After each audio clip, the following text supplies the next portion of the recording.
ABC Rural es una producción de ABC Color, el diario completo. Maiteiroripe Menguanaco Árape.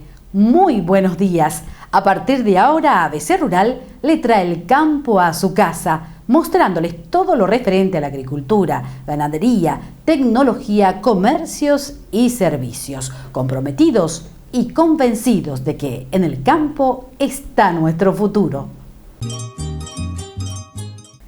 El cultivo de caña de azúcar sigue siendo una buena alternativa para muchos productores.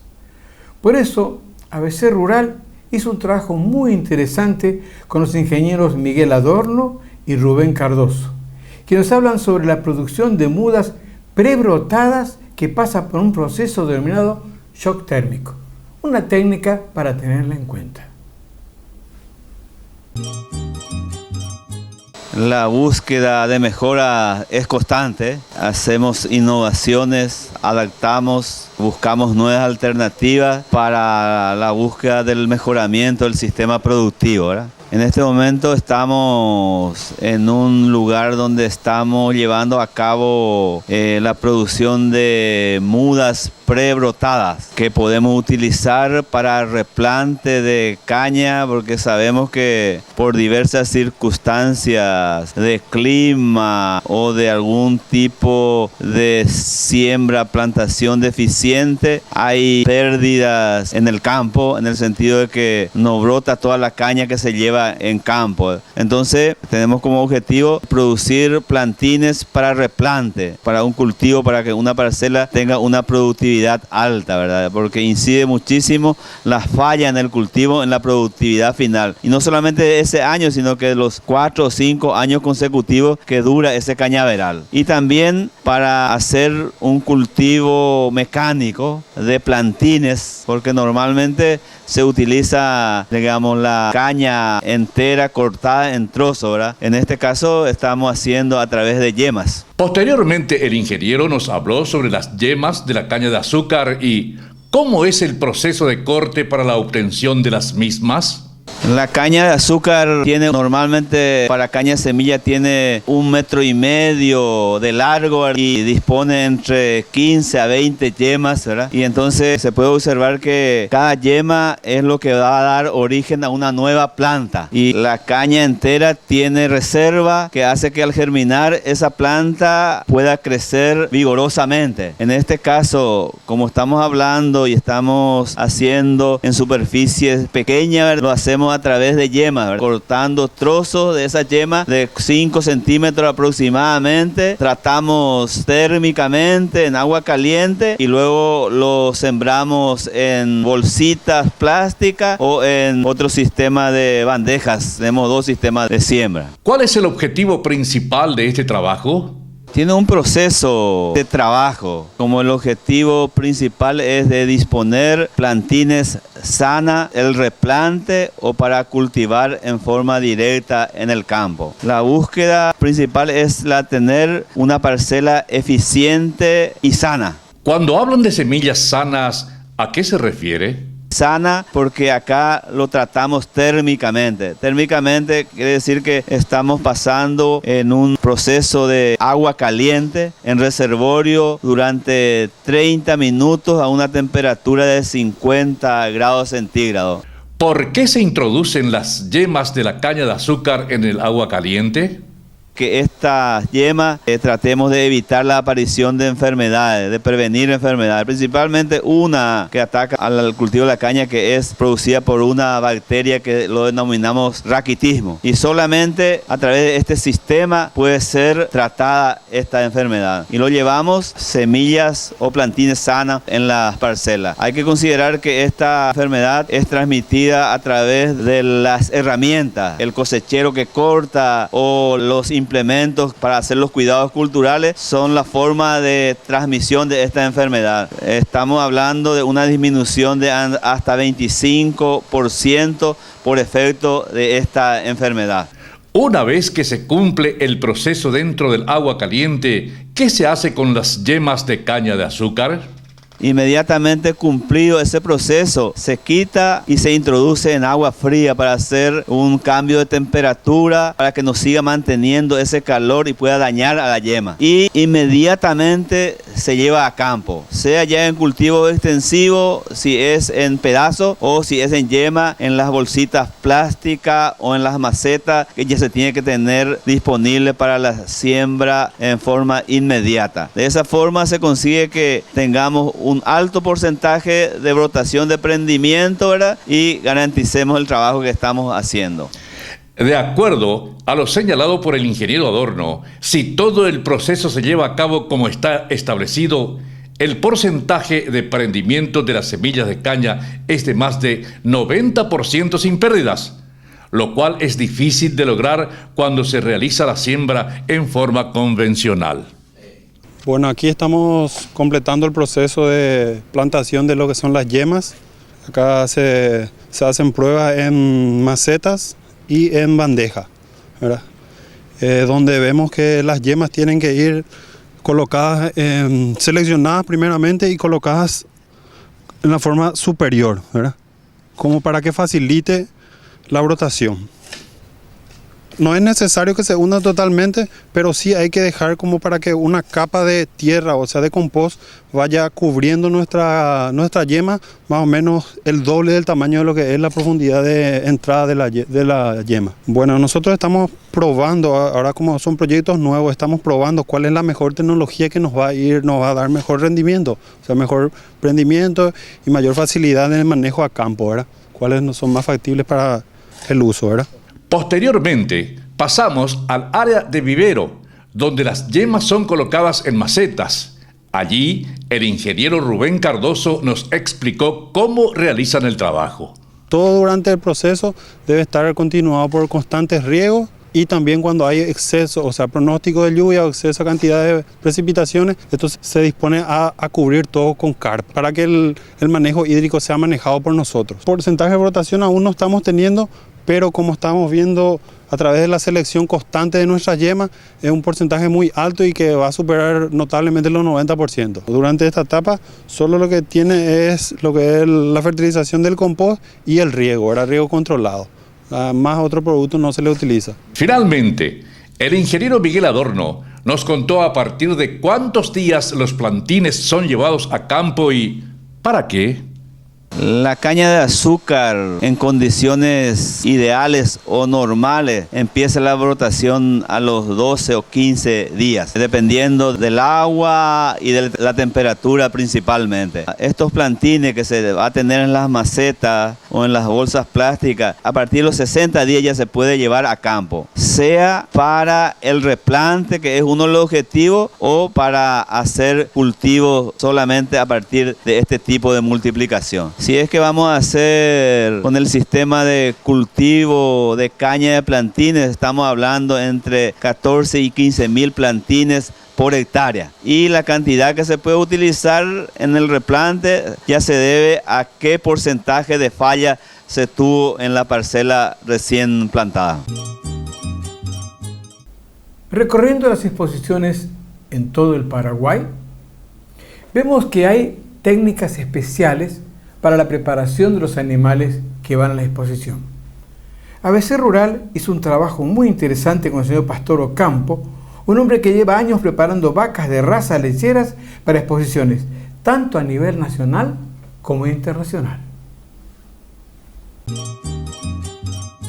Y el trabajo mío hago siempre un trabajo previo, donde la gente me contrata, voy, hago la elección de los animales para la exposición y de ahí ya empezamos ya con la preparación sería, porque acá no tenemos una cabaña de Orlando, entonces lo que empezamos a hacer es empezar a amansar, empezar a agarrar los animales, le empezamos a manosear y de ahí ya le vamos preparando para lo que sería para una exposición, bañándole, amansando, haciéndole los primeros trabajos, cómo tiene que pararse, cómo tiene que caminar, cómo tiene que presentarse en pista, y ese sería el primer trabajo que nosotros le hacemos.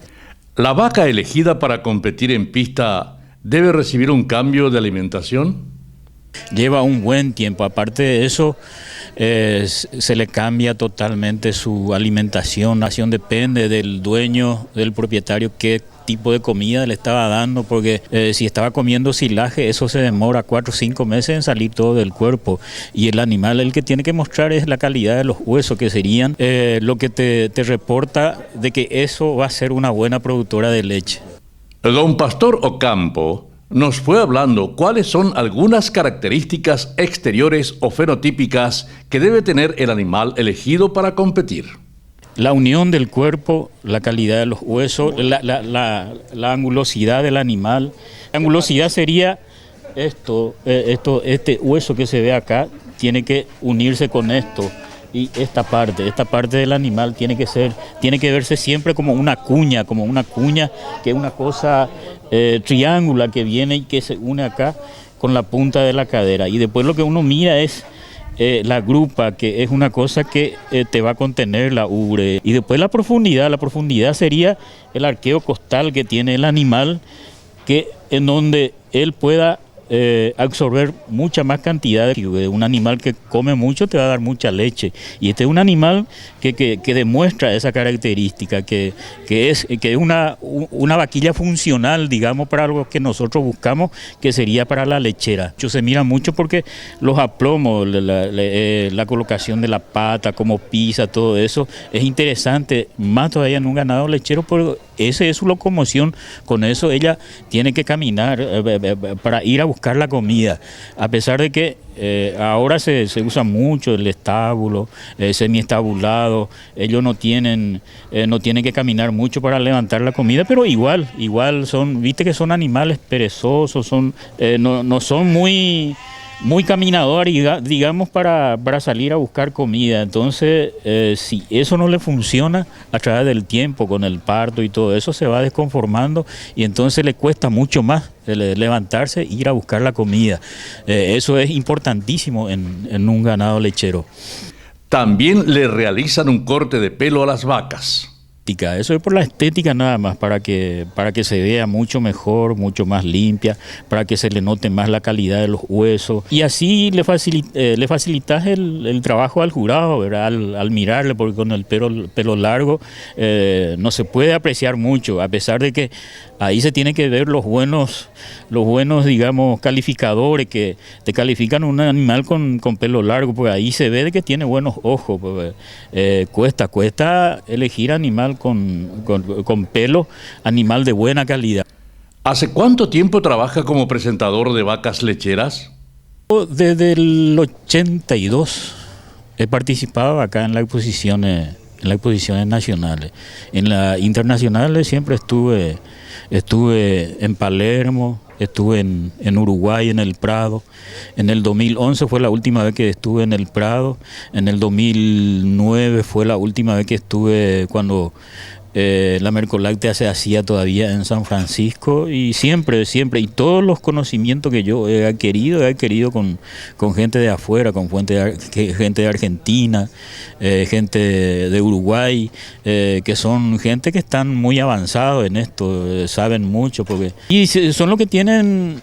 En ganados holandos, ganados lecheros, son los que tienen lo mejor en América del Sur, ¿verdad? Son los más fuertes, ¿Qué cambios ha notado en los últimos tiempos en las vacas lecheras? Sí, se ha visto muchísimo avance en cuanto a la genética, en cuanto al mejoramiento de los animales. Ya se hacen muy buenos cruzamientos. Hay empresas que vienen en el campo y te dicen ya qué toro hay que poner para corregir esto, que eso es importantísimo para el productor. Ya vienen genética con facilidad de parto para animales de acuerdo a su tamaño, de acuerdo a su calidad, y que todo eso contribuye muchísimo, porque acá mismo yo hace bastante que vengo para la agrodinámica, y ahora he visto un avance, digamos, un mejoramiento muy importante en todo esto, porque la gente también va asimilando todo el trabajo que se le hace.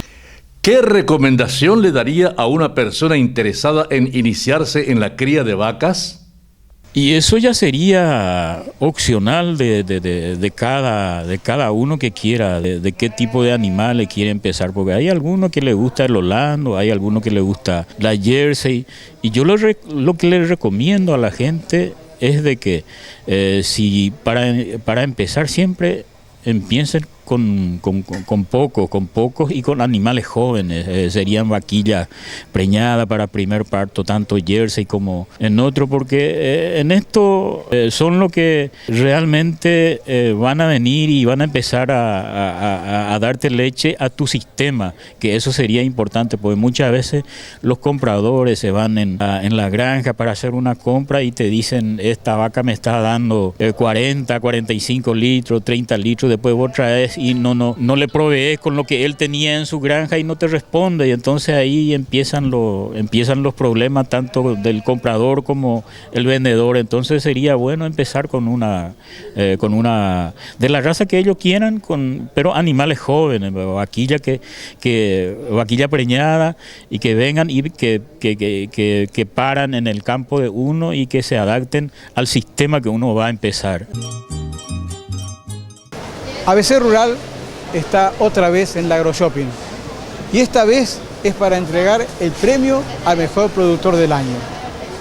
Tenemos mucha participación con muy buenos productores, y eso hace que nosotros tengamos que decir que don Eligio Benítez, Miguel Benítez, Marta Ibáñez, Néstor Jiménez, Daixeku Sibaba, Escuela Agrícola San Francisco, son aquellos que han tenido los premios mayores, pero también han tenido certificación Hayo Kimura, Justo Riquelme, Neria Aranda, Nidia Amarilla, Agripina de Okamoto, María Kovikek, Miguel Gómez, Ajitu Shimuda y Fushio Kimura. Todos ellos han participado en lo que es el concurso del productor del año del AgroShopping. Es por eso que ABC Rural sigue creyendo que en el campo está nuestro futuro.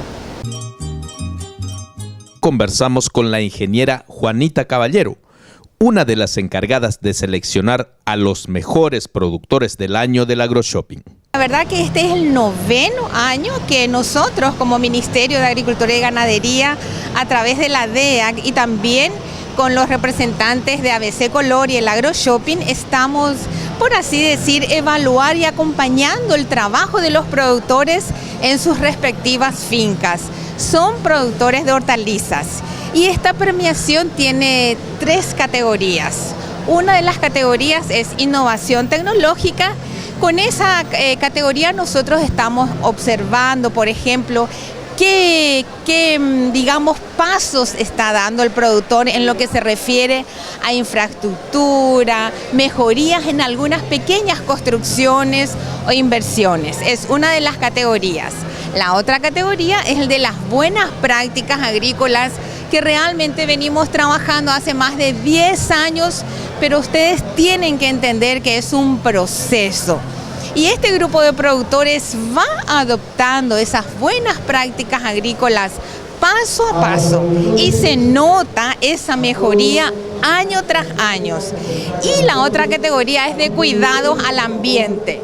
Debemos hacer con buenas prácticas agrícolas y, por supuesto, por ese motivo, cuidar todo lo que se relaciona con el ambiente. Este estímulo, esta premiación en efectivo, tiene un objetivo que es el de invertir, y nosotros vemos que realmente ellos invierten en sus propiedades, en sus fincas, y así están dando pasos, porque algunos avances nos exigen un poquito de capital, y esta premiación, por ejemplo, invierten en adquirir mallas para media sombra o hacen pequeñas piletas azulejadas, como exigen las buenas prácticas agrícolas. Así es que ese es un detalle muy importante. Tenemos que entender que el AgroShopping es un lugar donde tanto la demanda como la oferta se vuelven cada vez más exigentes. Estar en el AgroShopping no es para un productor que no se va a dedicar con mucho esmero a un producto que se consume prácticamente, en la mayoría de los casos, sin pasar por una cocción, como son las hortalizas. Yo me estoy refiriendo exclusivamente al tema de las hortalizas, de frutas y de hojas, que en la mayoría de los casos se consumen crudas. Entonces eso nos exige a los productores a presentar, a ofertar productos inocuos. Y ese término es muy delicado y contiene muchos aspectos exigentes, desde el manipuleo final de los productos, el trabajo en la tierra, el uso de los insumos agrícolas, cómo se están utilizando, cómo se está manejando el suelo. El ministro de Agricultura y Ganadería, doctor Marcos Medina, también participó del acto de premiación. Nos llena de satisfacción ver que cada vez los productores vinculados al agroshopping están generando más y más oportunidades y están convirtiéndose en ejemplos de trabajo y prosperidad para miles de productores en el país. Creo que acá hay muchas cuestiones que podemos destacar, pero me quedaría en primer lugar, lo primero es el esfuerzo que se está haciendo, mancomunado de diferentes organizaciones, tanto del sector público como privado, por supuesto, ABC y toda la gran familia que se hace presente apoyando AgroShopping, el Shopping Mariscal López, diferentes entidades del sector financiero y por supuesto el Estado paraguayo a través del Ministerio de Agricultura, de la Dirección de Extensión Agraria, apoyando a los pequeños productores. Eso me parece que es importante.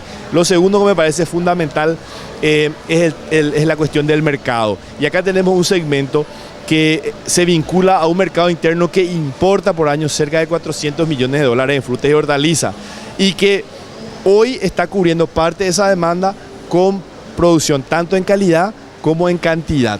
Porque muchas veces esa importación que la tenemos principalmente Argentina y Brasil es no solo por la cantidad que nos hace falta, sino también por la calidad del producto. Y cuando hablamos de calidad entramos en un tercer factor que nos parece fundamental, que es la tecnología. Le preguntábamos a los productores destacados cómo iniciaron y cómo hoy están, y nos decían, bueno, empezaron con mallas de media sombra y hoy están teniendo 7, 8, 10 invernaderos, utilizando tecnología, utilizando conocimiento. El siglo XXI es el siglo de la innovación y el conocimiento y es imposible que ninguna persona en ningún rubro y por supuesto tampoco en el sector agropecuario, la agricultura, ninguna persona puede generar oportunidades sin innovación, sin conocimiento, sin buenas prácticas y sin cuidado del medio ambiente. Para nosotros el gran compromiso es la transferencia de tecnología. Las oportunidades existen en términos de producción de alimentos, tanto a nivel de mercado interno, como decíamos, este es un ejemplo, importamos 400 millones de dólares en frutas y hortalizas, importamos muchas otras cosas que hoy podrían ser proveídos por el pequeño productor, la agricultura familiar o el sector agropecuario en general. Ahora, si queremos producir alimentos tenemos que ser competitivos y para ser competitivos tenemos que conocer, tenemos que innovar, tenemos que tener tecnología y esa es la gran debilidad con el pequeño productor. Y el pequeño productor con el machete, la azada y el buey ya no puede alcanzar los niveles de oportunidades que sí alcanza el pequeño productor que hoy está usando tractores, maquinarias, buenas prácticas, conocimiento en el día a día y que realmente genera prosperidad versus este segmento de los pequeños productores de la agricultura familiar, que normalmente es una agricultura poco tecnificada y que hoy está en un segmento vulnerable justamente por la falta de innovación y conocimiento. Es decir, en el sector agropecuario, la brecha que tenemos entre la riqueza y la pobreza no es por falta de oportunidades, sino es por falta de conocimiento y tecnología. Un aspecto es la asistencia técnica, también es el equipamiento de la producción. Hoy vamos a cerrar este año distribuyendo casi 100 tractores con implementos de buenas prácticas en todo el país para comité de pequeños productores que estimamos eso va a generar un tremendo impacto en miles de familias. A esto tenemos que sumar a casi 1000 invernaderos, sistemas de riego y muchos otros productos que están llegando al pequeño productor. Aún falta mucho, nunca va a ser suficiente lo que estamos haciendo por los niveles de postergación y atraso que han habido en el pasado, pero hoy estamos tratando de compensar eso con un esfuerzo en el día a día. En ABC Rural seguimos sosteniendo que la educación es la base del desarrollo de las comunidades. Y este punto es muy interesante porque fuimos a la Universidad Nacional de Asunción en la Facultad de Ciencias Agrarias en el Departamento de Horticultura. Allí los alumnos han hecho trabajos muy lindos de investigación y ellos para optimizar el riego, ver la humedad que hay en el suelo. Una técnica muy importante para tenerla en cuenta y además los horticultores deben utilizar esos elementos que la universidad da para que ellos puedan progresar y tener una buena producción en sus huertas. Hoy le queremos hablar de un sistema de riego automatizado que dimos a aplicar hoy con la ayuda del doctor Nicolás Zárate, que es nuestro profesor de la Cátedra de Manejo de Agua y Riego. Y este sistema de riego básicamente se implementa con una placa Arduino electrónica. Es una placa que se programa los valores que uno quiere medir para el suelo. Entonces el riego se da cuando llega a un cierto nivel de sequedad y se detiene cuando llega a un cierto nivel de humedad. Entonces eso es lo que nosotros hoy hicimos acá en esta huerta y le queremos mostrar cómo es su funcionamiento. Un total de 13 alumnos de la Facultad de Ciencias Agrarias trabajaron en este interesante proyecto, el cual está dirigido a pequeños productores, pero que con el tiempo se puede ir perfeccionando. Para la implementación de este sistema de riego automatizado, ¿es necesaria una fuente de energía eléctrica? Se requiere de energía eléctrica para la parte del sensor, pero en la parte de riego sí se puede disponer de gravedad por medio de ese riego, ¿verdad? En la placa Arduino se activa solamente con energía eléctrica únicamente. Este trabajo se realizó en el lapso de 4 meses. Tuvimos que empezar de cero prácticamente, investigar, porque también damos la cátedra de electrónica. Y ahí tuvimos que investigar de la parte del circuito, cómo funciona, las conexiones con las mangueras, todo. No conocemos ninguna experiencia que se haya realizado acá en Paraguay de este modo así. Otro de los estudiantes nos habló de la parte hidráulica del sistema de riego. Primero necesitamos la alimentación del agua. En este caso la parcela toda la huerta hortícola está alimentada por un tanque elevado, la cual suministra todo el agua. Contamos con un llave de paso que es en la alimentación de agua principal, la cual va conectado por una línea principal y luego la secundaria. La línea secundaria son lo que alimenta nuestra cinta de goteo, la cual está conectado por conectores. Estos son los conectores en la cual va la cinta de goteo. La presión que se maneja en una parcela de horticultura con cinta de goteo, en este caso acá va de 1 a 1,5 bar. ¿Por qué es importante la presión?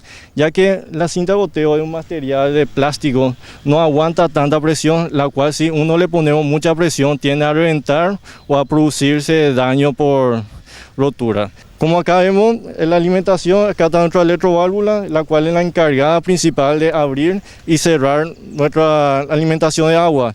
Con esto, ¿qué es lo que conseguimos? Tenemos primero economía de mano de obra. Por ejemplo, un personal necesita 4 o 5. Con esto automatizado, uno ya se libra ya del riego y ya puede hacer otro trabajo, disminuyendo 2 personales. Posteriormente hablamos con Fabio Vázquez, quien nos mostró las partes de este novedoso sistema de riego automatizado, como también parte de su funcionamiento. Les vamos a explicar el tablero del sensor, que consta de un circuito Arduino, que es un microcontrolador, ¿verdad?, que le da la información a mi electroválvula. Este sería en un transformador de 12 volts para que venga la tensión de la corriente, que es de 220 pase a 12, porque prácticamente la electroválvula funciona a una tensión de 12 volts con una frecuencia de 50 a 60 Hz. Prácticamente hay otro circuito en donde se encuentra el relé y las borneras. Prácticamente es lo que le da la señal al sensor. Entonces, este sería el dispositivo que va en campo. Lo que se hace es introducir en el suelo seco y al abrir la llave de paso ya le informa a mi circuito Arduino por parte de mi electroválvula. Ahí le da el paso del agua.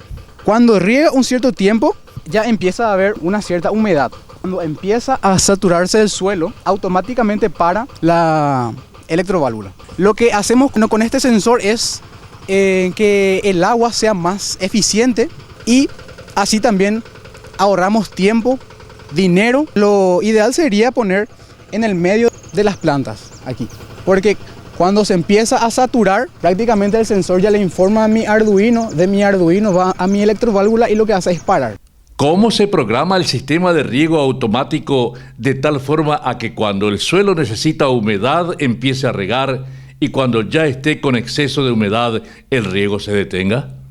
Mi nombre es Valeria Paredes y voy a hablarles ahora de la función de la computadora acá en la huerta, ¿verdad? Cuando iniciamos a hacer este circuito, para la automatización del riego, entonces necesitaba de una fuente de energía que en este caso es la corriente eléctrica que tenemos acá afuera. Para eso descargamos un programa que se llama Arduino. Es gratuito, se puede descargar de internet, acá les voy a mostrar, y este se configura de acuerdo a los valores que uno quiera hacer. Puede ser configurarse analógico o digital. En este caso nosotros optamos por el analógico, donde cuenta con valores que van de 0 a 1073 y bueno, eso va variando, ¿verdad?, de acuerdo a la humedad que se tenga en el suelo, porque allá tenemos, ¿verdad?, nuestro sensor, y ese sensor va a dar la señal y va variando acá. Y entonces lo que hacemos es configurar en qué valor queremos que deje de regar y en qué valor queremos que empiece a regar.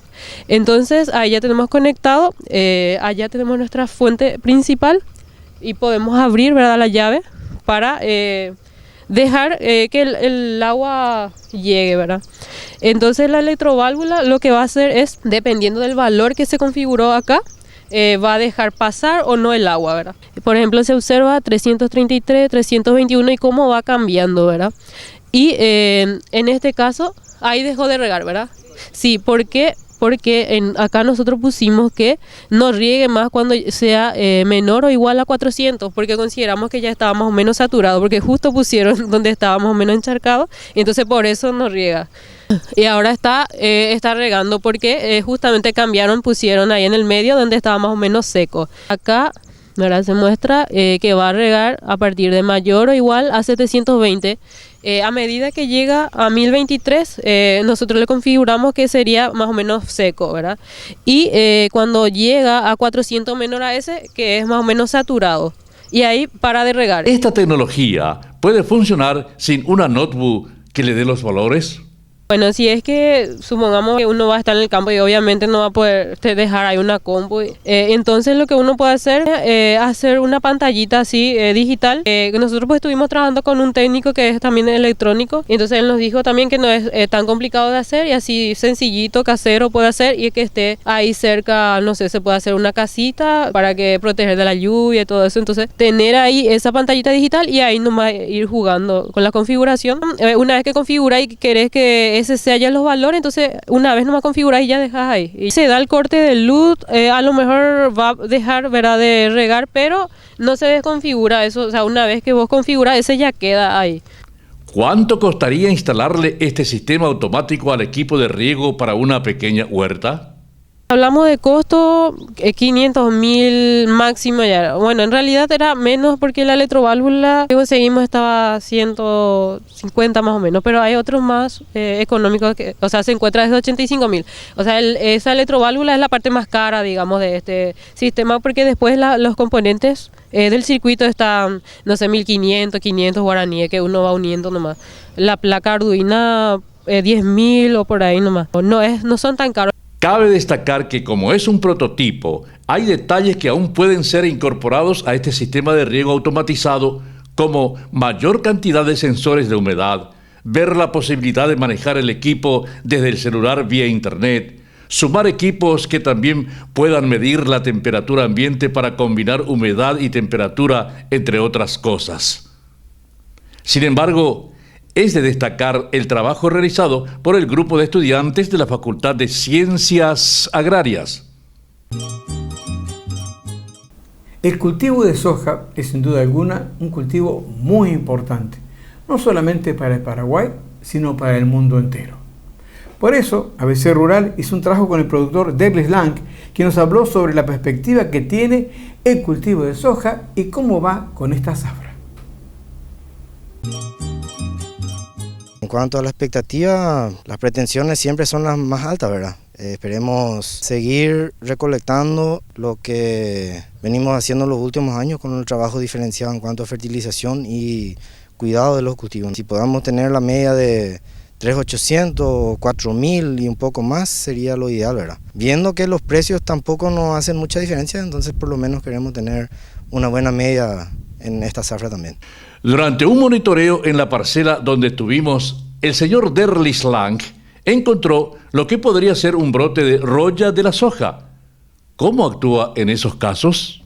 Las enfermedades y los insectos están en los cultivos durante todo el año. Dependiendo de cómo se presenta materia de humedad y temperaturas, ellas estallan, ¿verdad? Y van progresando en su ataque, ¿no es cierto? Hay un desconocimiento en muchos casos, ¿verdad? En cuanto a monitoreo, la gente piensa que las enfermedades se ven cuando el ojo ve a simple vista, y ahí ya es tarde ya. En realidad, monitoreo para mí es otro concepto, ¿verdad? Es estar cada 3 días, cada 4 días en la parcela, tener equipo, tener tecnología para identificar y tener conocimiento sobre el tema, ¿verdad? No se puede decir no hay chinches porque no ves el adulto, pero los huevos están depositados ya sobre las hojas y las vainas, ¿verdad? Y una vez que tenés un chinche adulto, él ya hizo su efecto, porque para ser adulto tuvo que alimentarse, ¿no es cierto? Pasa lo mismo con las enfermedades también, o sea, hay que estar dotados de equipamientos para identificar, conocer la enfermedad y para poder identificarlo, no cuando se ve a simple vista a metros o ves que cambió el color de un cultivo, decir ahora está infestado con roya, por ejemplo. Ahí ya, olvídate, o sea, ya pasó ya. ¿Cómo están trabajando en el tema fertilidad del suelo? Y nosotros estamos trabajando ya varios años, son 5 años si no mal recuerdo, ya son en torno de 9 a 12 cultivos que hicimos con fertilización diferenciada, ¿verdad? Todo sobre base de análisis, reponiendo lo que falta, lo que hay en menor cantidad y equilibrando por sobre todas las cosas, ¿verdad? Dentro de lo que económicamente estemos posibilitados también. El aumento es considerable en cuanto a media general, no digo que se presenta en el primer año, pero a medida va pasando el tiempo y uno va trabajando la parte de coberturas junto con la fertilización, es bastante considerable ya el aumento en cuanto a media, ¿verdad? Se puede hablar de entre 500 y 900 kilos de aumento. Y eso justifica ampliamente el costo de ese trabajo diferenciado, ¿verdad? Pero hay que ir monitoreando también, no te sirve de nada ponerle todo ahí si uno tiene un monitoreo muy superficial y no es puntilloso en esa parte también. ¿Es cierto que la soja es el único cultivo que le hace ganar dinero al productor? En realidad el cultivo más rentable es soja, siempre fue, va a seguir siendo, ¿verdad? Los demás cultivos tenemos un problema de que la producción queda aquí adentro, se exporta tal vez una cantidad pero es íntima, entonces digamos que no hay un buen mercado para compensar lo que cuesta plantar, ¿verdad? Se hace lógicamente uno muchas veces viendo cuestión de suerte, ¿verdad? O sea, te puede tocar un año que haya escasez o que se plante poco y puedes llegar a tener mejor rentabilidad, pero es muy tirando a la suerte ya. ¿Qué es lo que más les duele a ustedes con el tema de la satanización de la soja? Que se arma una guerra entre compatriotas. Eso duele, eso a nosotros nos duele cuando la gente dice simplemente echan, esperan, cosechan, venden, tienen el montón de plata. Ciertamente es grande el montón de dinero que se recolecta, ¿verdad? Pero hubo una inversión previa que tiene su costo también, ¿verdad? Y el que te digan que los agricultores no pagan impuestos y todas esas cosas duelen cuando nadie está interiorizado de lo que realmente se aporta, ¿verdad? Son diferentes formas en las cuales se contribuye con el Estado, ¿verdad? Y que la gente simplemente por emitir una opinión diga cosas así que en realidad no son, ¿verdad? Yo no puedo salir a gritar a los 4 vientos, mira, y poner los papeles de frente, esto y esto es por lo que alguien opina o directamente acusa, ¿verdad? Yo creo que la gente debería ser un poco más adulta ya en pensamientos y antes de emitir una opinión, buscar datos y no solamente de una oficina, sino de todas las que estén a su disposición para emitir una opinión y tener un criterio más acertado, ¿verdad? Y evitar esa confrontación que se está generando en los últimos tiempos entre compatriotas, porque somos todos paraguayos. Podemos tener el cutis un poco más claro o más oscuro, pero eso no significa que seamos de otro planeta. Nacimos acá y somos todos paraguayos, creo yo. Y en el tema ambiental, ¿qué nos puede decir? Eso también usan esa parte como para sacar algún tipo de rédito, ¿verdad? Hay ciertamente lugares donde la gente tal vez no respete lo que está escrito por ley, que hay que tener el 25% del área de bosque nativo, ¿verdad? Hablando acá en nuestra zona, yo creería que en un 85% la gente cumple con ese requisito, ¿verdad? Mantienen los bosques cubiertos, o sea, los arroyos cubiertos con bosque, ¿verdad? Y tienen las reservas de bosques nativos, no cultivos implantados y con el nombre de bosque, ¿verdad? Hay zonas donde eso no se cumple, ciertamente no podemos negar tampoco, pero yo creo que el departamento de Itapúa es un ejemplo y debiera ser fomentado para que la gente salga a recorrer y vea un poquitito la realidad de esa cuestión. En nombre del Departamento Rural de ABC Color, queremos agradecerles la gran demanda que hay de este trabajo tan lindo de recopilación que se hicieron sobre agricultura y ganadería de precisión. Es un material que está disponible en todas las regionales del país y además, si usted nos necesita, en cualquier lugar del mundo, solicítenos a rural@abc.com.py. Este es un material que se puede utilizar tanto en el teléfono, también en la tablet o si no, automáticamente en la computadora. Ahí van a tener un material muy lindo sobre agricultura y ganadería de precisión. ABC Rural TV le trae el campo a su casa. Para cualquier consulta, los invitamos a escribirnos a rural@abc.com.py o llamarnos al 41 51 502 que con gusto les responderemos. Las nuevas técnicas en la producción agropecuaria se van consolidando. Por eso nosotros hablamos de ganadería de precisión y agricultura de precisión. Pero hoy vamos a hacer énfasis en ganadería de precisión. ABC Rural es un trabajo con el ingeniero César Avente, que nos habla de este material, cómo se utilizan los drones en la ganadería de precisión. El grupo CREA SAMU nos invitó a implementar un sistema de medición de cobertura de pasto. Ellos vieron de que una de las deficiencias en sus potreros era el desconocimiento de saber cuántas hectáreas tiene de pasto y cuántas hectáreas de no pasto, de áreas que no están cubiertas de pasto, por lo tanto no están produciendo carne. Entonces a raíz de eso elaboramos un proyecto de medición utilizando el dron, elaborando el mosaico de imágenes con dron y luego clasificando esas imágenes de manera tal que podamos determinar el área cubierta de pasto y el área no cubierta de pasto. Una vez que toman las imágenes y se identifican las zonas con pasturas y otras sin pasturas, ¿qué viene? Obviamente no es el final del proyecto, va a continuar con saber los motivos o las causas por las cuales no hay pasto en esa zona, para buscar el tratamiento adecuado, tomar una decisión de realizar un tratamiento adecuado de recuperación de pastura. Todo va a terminar en un aumento de la eficiencia productiva, es decir, más kilos de carne por hectárea año. Ya hace varios años con la perspectiva de la exportación de carne en el país y el precio de la carne, los valores ya son mucho más importantes en términos económicos, lo que vuelve más eficiente buscar mayor producción de pasto. En pocas palabras, lo que queremos es que el productor ganadero sea primero un productor de pasto, para que luego vea sus beneficios con mayor kilo de carne por hectárea año producido. En cuanto al uso de esta tecnología en ganadería, el profesional reconoció que es algo que va ingresando de a poco. Sin embargo, ve un futuro muy interesante a partir del momento en que los productores vean las ganancias que obtienen, gracias a la aplicación de tecnología en sus campos. Y el ganadero está entrando en esa temática y se está dando cuenta la cantidad de superficie de pasturas que hay en todo el país ya determina que es más eficiente buscar mayor cobertura de pasto donde ya tiene que ir a echar una hectárea de monte para hacer pastura nueva. Los costos de echar una hectárea de monte nueva, tirando un número rápido, son $450 a $500 por hectárea, mientras que recuperar una hectárea de pastura utilizando esta herramienta y luego los tratamientos, no creo que lleguen ni a $120 por hectárea.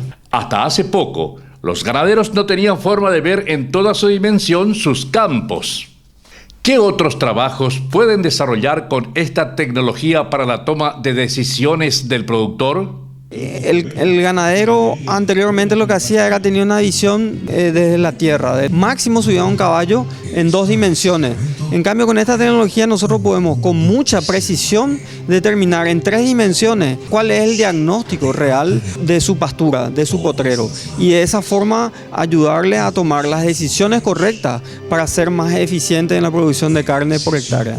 Cuando nosotros determinamos el área no cubierta de pasto, el siguiente paso es determinar cuál es el origen por el cual no hay pasto ahí. Puede ser por el malezamiento, puede ser por ataques de insectos como hormigas, langostas, puede ser por una estructura del suelo, puede ser por alguna presencia de salinidad del suelo, dependiendo de la zona de donde esté ubicado el establecimiento. Entonces, nosotros lo que ayudamos también en cuanto al malezamiento, con el dron podemos identificar malezas, podemos cuantificar malezas y habiendo tenido la salida de campo, podemos también relacionar la altura de las malezas con respecto a lo que estamos viendo en un mosaico con dron. Le ayudamos a tomar una decisión al productor, si le conviene hacer una limpieza manual, si le conviene esperar y que crezca un poco más porque la densidad es tan elevada que conviene meter un rolo cuchilla, o definitivamente hay casos ya extremos en los cuales no hace falta una imagen dron para determinar que uno necesita entrar con una lámina, con una topadora para recuperar una maleza muy degradada. ¿Cuánto deja de ganar el productor debido a que sus campos no están en condiciones? En el potrero más malo, el más feo, el de menor cobertura de pasto, ese potrero tiene hoy en día 51% del área cubierta de pasto. Vale decir que el 49% está sin cobertura de pasto. Eso en términos económicos y reales nos dio un valor de 938.000 guaraníes por hectárea año que el productor está dejando de ganar a causa de que no tiene pasto en esas áreas. Es un valor ya interesante. Si uno lleva 938.000 guaraníes por hectárea, si uno puede traspolar a 100 hectáreas, serían 93 millones de guaraníes que está dejando de ganar al año. Ya es significativo. ¿Existen cámaras especiales que pueden ayudar a medir otros ítems dentro del campo? Teniendo cámaras infrarrojas, estamos seguros que vamos a determinar índices verdes. El índice verde significa cuál es el estado fisiológico de la pastura. Si está en un estado fisiológico alto, elevado, de buena producción de masa verde, o está en un estado fisiológico bajo, el siguiente punto sería encontrar el origen de esa situación determinada y poder predecir la carga de kilos por hectárea que debe tener ese productor en esos potreros, para que el productor no degrade más su potrero o aproveche mejor la cantidad de pasto que tiene. Finalmente, como te dije, el productor ganadero no tiene otro camino que volverse un agricultor de pasto. ¿Cuántas alternativas nos brinda la técnica para seguir produciendo mejor? Es por eso que ABC Rural sigue creyendo que en el campo está nuestro futuro. Por otro lado, vemos también que lo que se produce en el campo hoy en día se industrializa con excelente calidad. Por eso les recomendamos que consuman lo que el Paraguay produce. Pero recuerden que la educación es la base del desarrollo de las comunidades. ABC Rural les trae el campo a su casa por ABC TV. Y nos pueden ver en el canal 50 de Personal TV, canal 10 Claro TV y canal 10 de Copaco TV. También estamos con todas las cable operadoras del interior del país. Además, llegamos a todo el mundo a través de la señal de internet ingresando a www.abc.com.py, como también en el canal Agrotendencias, que se emite en Venezuela y todo el Caribe.